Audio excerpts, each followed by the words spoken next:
Bet, Lamed ou Zaïn, des lettres sans doute inconnues pour beaucoup, mais pas pour la communauté juive. Elles font partie de l'alphabet, ou plutôt l'Aleph-Bet. Et pour se familiariser avec cette écriture, le musée judéo-alsacien de Bouxwiller propose un atelier de modelage d'initiales.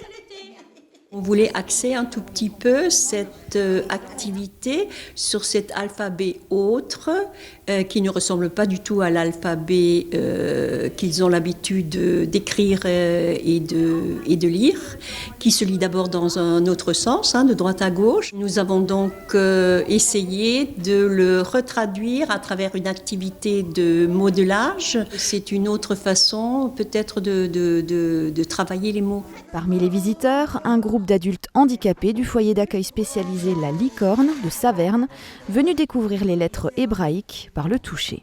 On a fait des lettres avec des noms et en remerciement, on a eu du jus de pomme et des madeleines. J'ai fait mon prénom initial. J'ai trouvé bien l'activité, j'ai bien aimé.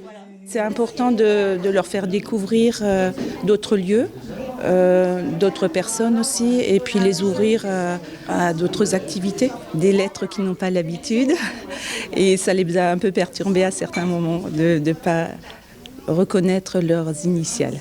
Ces ateliers, visites, sorties ou spectacles sont organisés par le Parc naturel régional des Vosges du Nord.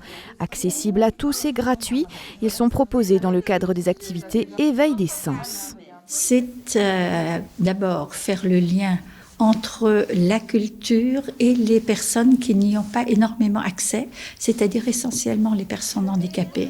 C'est également faire découvrir les musées à travers les 5 sens et favoriser le vivre ensemble entre les personnes handicapées et les autres. Ce qui était touchant, c'est de voir comment certains enfants ont aidé les personnes handicapées. C'était important de voir qu'ils ont des choses en commun.